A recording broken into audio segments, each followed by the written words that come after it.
We are currently living in one of the most uncertain times of the millennium. The coronavirus pandemic has changed the way we meet, the way we invest, the way we buy, and most importantly, the way we do business.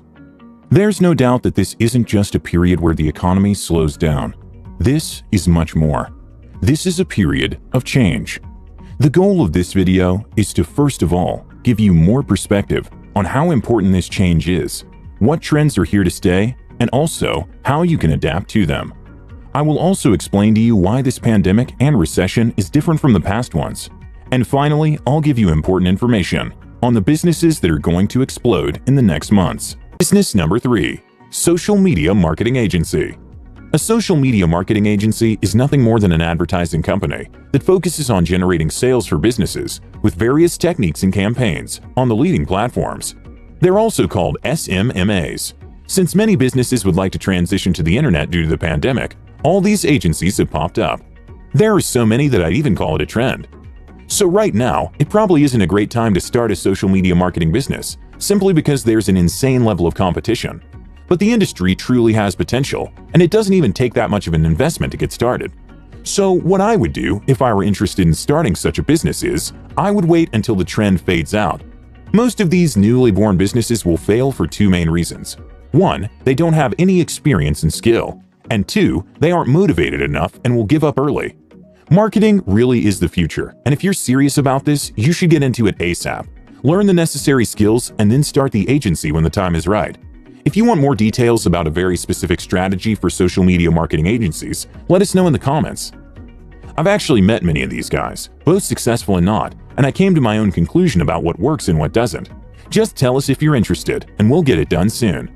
The most important thing that you can do today to elevate your business game is to stay informed at all times. I'm not talking about news, garbage, and content that just wastes your time. I'm talking about actual information that will be useful and critical for your success. Well, you're actually lucky, because our commitment on this channel is to bring highly valuable content to all aspiring entrepreneurs, aspiring millionaires, professionals, and business people. Business number 2, health and hygiene related. Before the pandemic, it was perfectly normal to shake hands with strangers, hold hands, or hug friends. Now, however, people are very concerned about having physical contact with anyone. Everyone, well, at least most people, observe social distancing rules and to ensure they stay sanitized at all times. With all this going on, it's no big surprise that many businesses use safety as the main selling point to convince people to use their services or buy their products. For example, if you're a restaurant, I'm pretty sure you want to follow government guidelines to be safe, and you want your tables to be perfectly clean and sanitized. You do all of this to ensure that people aren't anxious when they walk into your restaurant. At this point, you might even want to advertise that you're safer and cleaner than all other restaurants to get a competitive edge. Well, if a restaurant wants all this to happen, they're going to need some help, and that's when you pop out of nowhere with a nice phone call that tells them why they should use your cleaning and sanitizing services. When you start such a business, it's important to remember what businesses are looking for. They're not just trying to be clean. They're also trying to be seen as clean by potential clients, especially the tourism sector. So along with cleaning services, you also need to provide businesses with a strategy for opening safely and advertising the new changes. Many businesses are still looking for this service, not only in tourism. And with the right innovation, this is a huge need in the market that still needs to be addressed properly. Will you be the problem solver? Business number 1, logistic and parcel delivery. According to Valuate's report, the logistics market is projected to reach $12.2 trillion by 2022. Logistics and parcel delivery is a big industry, and it's only going to get bigger. And yet, not a lot is said about it here on YouTube. The business model is basically delivering goods and receiving a fee for items delivered. Carrier businesses largely rely on economies of scale, so if 100 items are delivered to the same area, the income to expenditure ratio is much better than if there was just one. Clients might be a business that needs those goods in order to operate, or regular citizens that buy products online. Obviously, this is a niche that will boom in spite of the pandemic. In fact, it will grow even faster.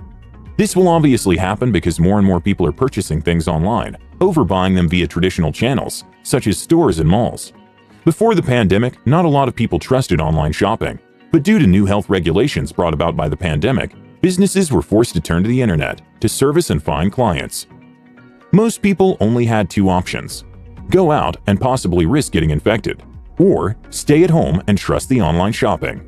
And since most people chose the second option, they discovered the convenience of online shopping, and thus haven't gone back to traditional shopping. And actually, this is a trend growing all over the world, because more and more businesses are closing down traditional brick-and-mortar retail stores and choosing instead to focus on servicing their clients via the internet. The fact that you can buy almost anything they want and have it delivered to your doorstep with just a bunch of clicks really is amazing, and that's the inevitable future. The lockdown has only made the transition from old-school shopping to online shopping faster. If you're thinking of getting into this industry, here are a few things to consider. You will face fierce competition, and you have to know your customer. Are you going to deliver from business to customer, B2C, or from a business to a business, B2B? Also, competition is fierce, so you will have to find a way to innovate. So instead of being just a regular delivery business that does business the same old way, try something new. Take a look at businesses like Delta Airlines. They're launching a new project called Delta Clean. The slogan says it all, a new standard of airline cleanliness, now and always. All aircraft will undergo special measures to ensure sanitizing and health safety friendliness. So if you're willing to work extra and provide a delivery solution that has this kind of safety as the main benefit, along with fast delivery obviously, you're going to win, both now and next year. But if delivering goods doesn't quite do it for you, then check out the next one, the info race. I want you to imagine what society looked like 1500 years ago. We're at the beginning of the Middle Ages, and we have two people. The first is a nobleman, and the second person is a regular craftsman who produces and sells swords for a living. So, which one do you think has more influence? Obviously, the noble figure has more power, right? And that's simply because he was born into the right family. And that's the key factor, even in this present time. Having lots of assets can make the difference between living a good or a miserable life. Now, in the Middle Ages, society was composed of three orders of people: the noble, the clergy, and the peasants. They also believed that it was very important they preserve this division and to remain in the social class where you were born in order to maintain the general equilibrium. Therefore, it was almost impossible for an individual to go from a low ranking in society to a higher ranking. If you were born a noble, you would live and enjoy the privileges of a noble, and likewise, if you were born a peasant, you would live your entire life as a peasant. In those times, your status for the rest of your life was dictated by the class you were born into. However, that's not the case in these times. Now, it's easier than ever to become wealthy and an influential person, even if you start with nothing. And that's the case with almost all millionaires in our society. In the US, for example, according to Credit Suisse, there are 18.6 million millionaires. And according to Investopedia, 80% of them are self-made, first-generation millionaires. So, only 20% of millionaires in the United States inherited their wealth. The rest of them built their wealth by themselves. So, unlike in the Middle Ages, where land and deed titles played a massive part in determining the wealth of an individual, in our century, information is the real moneymaker.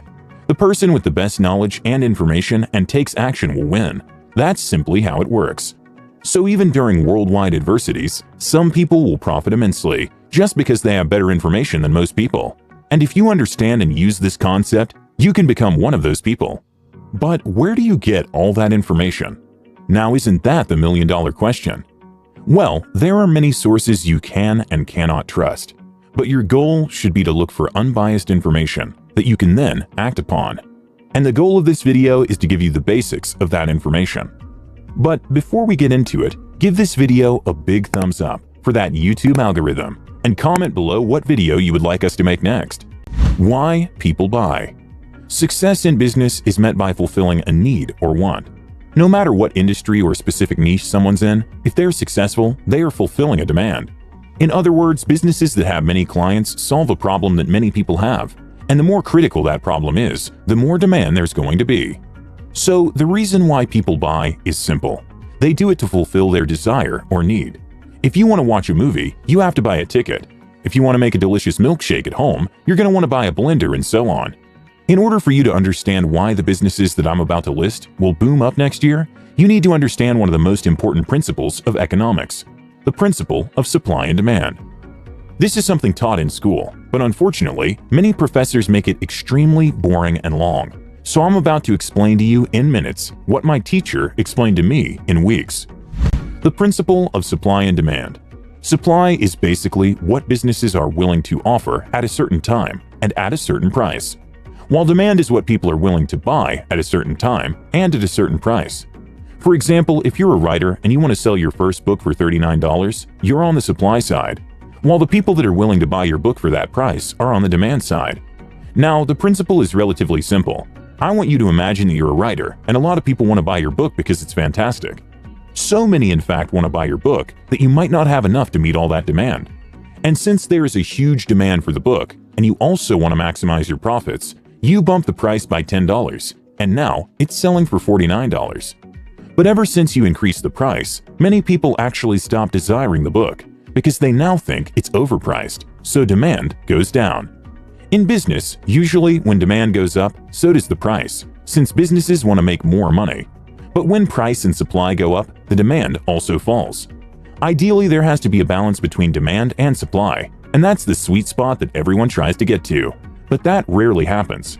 So usually, before a business releases a product, they do a lot of research and testing in order to understand what's the highest price they can charge and still have a decent demand for that specific product. If you think about it, it's the same with the stock market. When a lot of people want to buy a stock, its value raises. And obviously, there are many other factors that influence a stock's price, demand, and supply. But understanding this basic concept and keeping it in mind when making business decisions can make a huge difference. Business number 1: logistic and parcel delivery. According to Valuate's report, the logistics market is projected to reach $12.2 trillion by 2022. Logistics and parcel delivery is a big industry, and it's only going to get bigger. And yet, not a lot is said about it here on YouTube. The business model is basically delivering goods and receiving a fee for items delivered. Carrier businesses largely rely on economies of scale, so if 100 items are delivered to the same area, the income-to-expenditure ratio is much better than if there was just one. Clients might be a business that needs those goods in order to operate, or regular citizens that buy products online. Obviously, this is a niche that will boom in spite of the pandemic. In fact, it will grow even faster. This will obviously happen because more and more people are purchasing things online, over buying them via traditional channels, such as stores and malls.